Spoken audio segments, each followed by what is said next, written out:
Are you ready to create a life you crave? Let's spin that doom loop of negativity into an upward success cycle and start living lucky. Good morning. I'm Jana. I'm Jason. And we are living lucky. I know you are too. We have been talking about relationships lately. And it feels like there's three parts to a relationship that people don't tell us. They, like as Jason has been working with these different couples, it feels to me like everyone always thinks, oh, yeah, we're here because of our relationship. Yet when we start working with them, there's actually not only the relationship, but there are two individuals. Yeah, it's really funny because sometimes people want to say, I want to help work on the other person, or I want to work on myself, or I want to work on the relationship. And there are three actual different parts. It's the people, each person in the relationship, and the relationship. So it's figuring out it's helping yourself first. Amen. And so many times it's so much easier to blame our partner than it is to look inside. Yeah, they do this and they do that, or they don't do this and they don't do that. And it's and it's not focusing on how can I get better? How can I be a better participant in this relationship? I feel like we found that in our own relationship is I know I suffered from the blame game. Here's the biggest thing in relationships. Someone wants to be right. Oh, that's big. And we all hate to be told that we are wrong. Yeah, or just feel like we're wrong. So every argument, every conflict, every time there's any sort of situation, it usually comes down to, you know what? I'm right. And then I start digging my heels in. I am right on this. I am right on this. I am right on this. I'm right.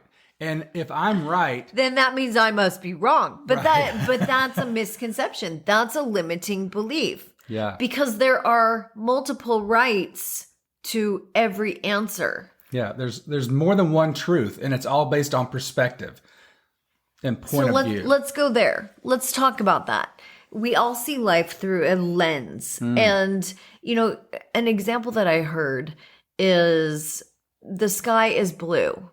Okay? So a lot of people think the sky is blue. Well, right now, I went outside to walk my dog. The sky is pretty much midnight black. Yeah. Or the sky might be cloudy.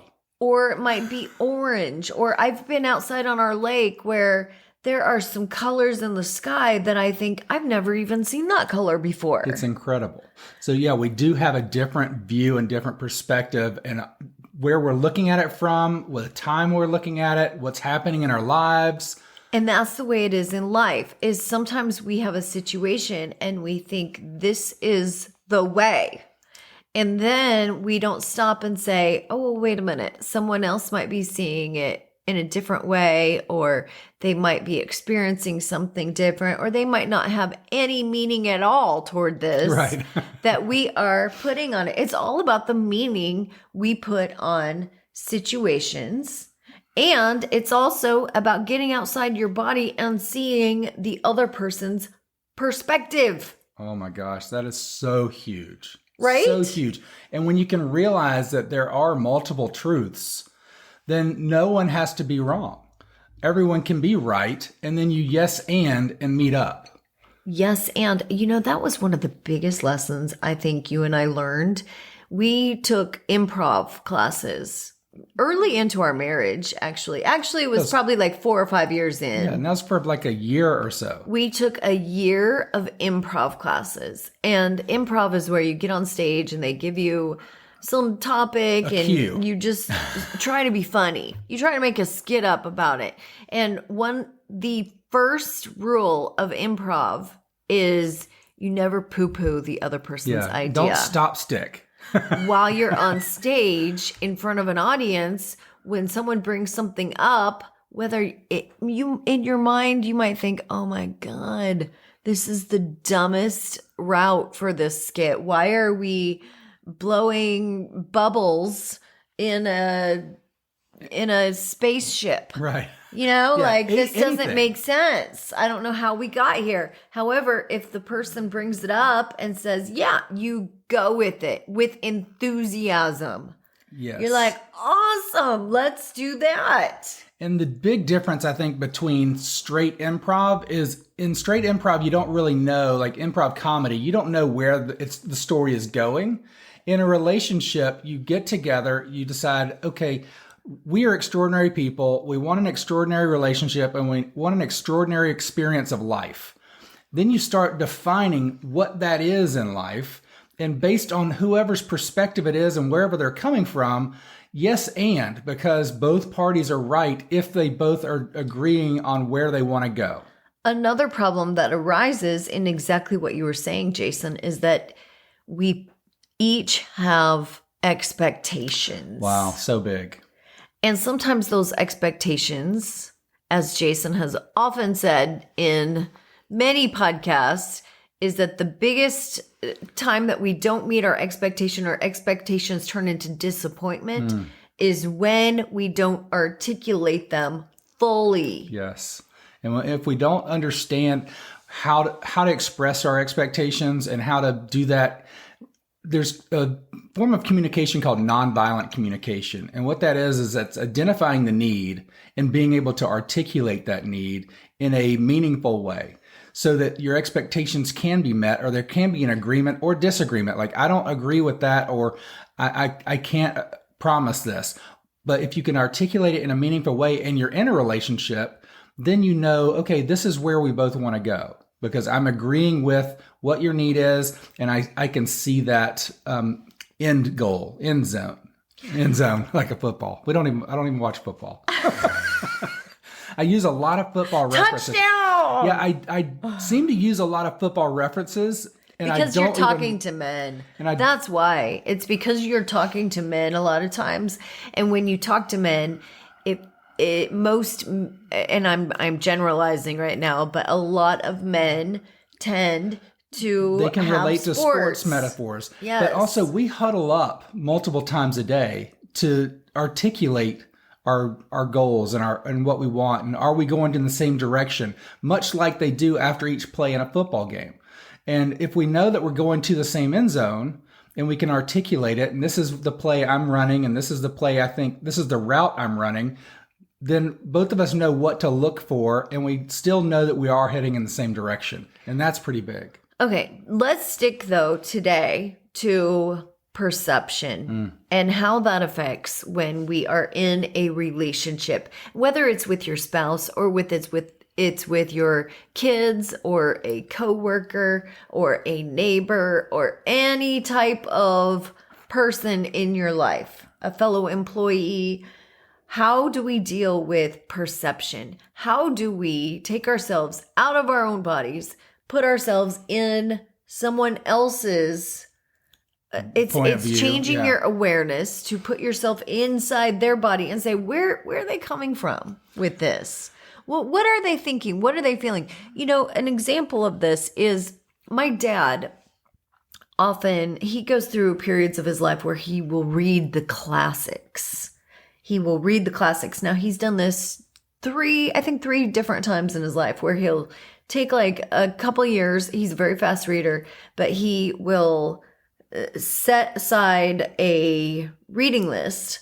And it's usually the books that, we had to read in high school that we're like, why do I need to read this? Yeah, let's read Catcher in the Rye again. Yeah, like I don't understand. Anyway, he does that. And one of his tips is to read where first of all, the time period and where the author was coming from. Get to know the author of the book, because when you get to know the author, you understand, this is why they see life the way they see it. This is the mindset. It's not just the characters. The characters express the feelings and the thoughts and the perspective of the author. But the person telling what's going on in the story, author's life to get to this perspective. Because the person telling the story will have biases and often see the world in a specific way. It's through a different lens. Same with our everyday lives. we all have biases depending on the experiences that we've had in the past, the people that have influenced us, Our viewpoint of the our world. circumstances. Yes. I mean, where we live. I mean, if you go up north, oftentimes, well, I won't even go there because I know people are listening and they're like, Jana, you're stereotyping big time.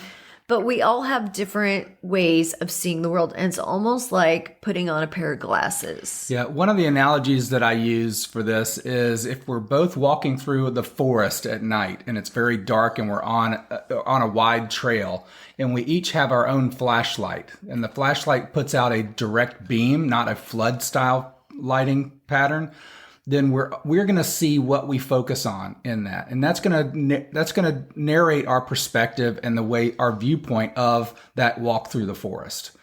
And a lot of times we are in life walking through a forest that is new or unknown because we're constantly growing, constantly moving in a progression through life.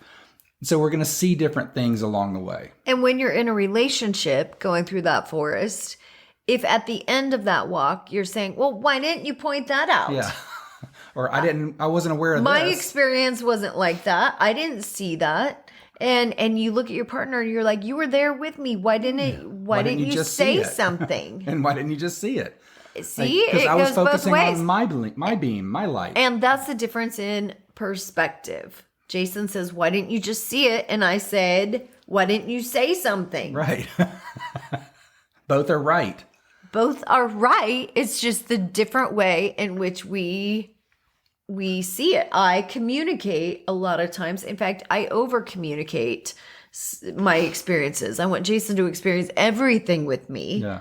And sometimes you're like we can be going down the road and you're perfectly fine. It might be, my interpretation was we just needed to get through the forest. And I didn't focus on any of the outside things. And it's very similar to when we talked about me going to visit with Mike and Hugh. And I came back and you had a lot of questions. And I was like, I don't know. We didn't talk about any of that. Yeah, my question was, how are their wives doing?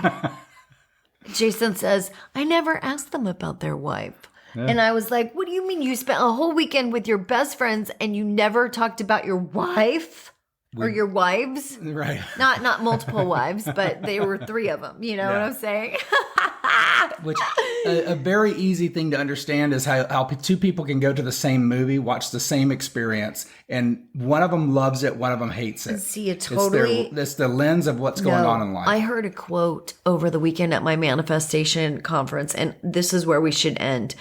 2 people can be standing in the same place on this planet Earth and be experiencing entirely different worlds. Wow. So big.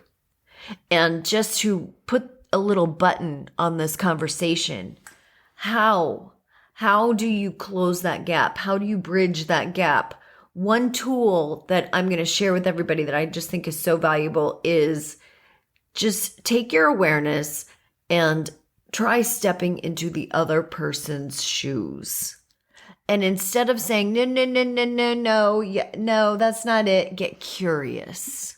Get curious and ask questions. Seek first to understand, then be understood. And then you get to meet together. We don't have to be right, and the other person doesn't have to be wrong. We can both be right. Mm-hmm. And we can respect where the other person is coming from. And wow, that's really interesting. I've never looked at it like that. That's an interesting perspective. Tell me more. And there you go. That diffuses any kind of rightness, wrongness, where we rear up and say, nope, I'm digging my heels in and I'm right on this one. I know. And so just that little communication tip is, oh my gosh, tell me more. I would love to hear how you experience that. How did you come to that point of view? That's very interesting to me. Oh my gosh. Communication will, it validates. It stops a lot of those petty little differences, arguments, conflicts that we have that sometimes grow. That arguments, and I know we're trying to put a button on it, but arguments most of the time are just misunderstandings. And they're just digging the heels in saying, I have to be right, which means you have to be wrong. It's an implied you have to be wrong. And that implication is what burns, it stings, and it makes people feel unheard and unseen. Oh my gosh. If that gave you an aha moment, please raise your hand. Aha, aha. I sound like I'm having a rodeo over here. Yeehaw, Yeah. It's early in the morning. I do have a little bit of a donkey voice. Okay. I love your voice. I just called myself an ass. All right, guys. Thank you so much for joining us. We are going to have more conversations about relationships because I'm finding that my awareness is just everything that I'm learning in life and all the self-development. I feel like there's a step that we haven't found the mentors for. And so I feel like it might be time that we become those mentors. Because life is literally about your relationship with it. With it. Yeah. Whether it's a spouse, a partner, money, objects, food. Yeah. Food is a big one. And I've struggled sometimes with my relationship with food. So, parents, in-laws, co-workers. Stay tuned. We're going to go Nature, deep. God. All right. Thanks for joining us. Have a great day. Keep living lucky. Bye-bye. If the idea of living lucky appeals to you, visit us at startlivinglucky.com.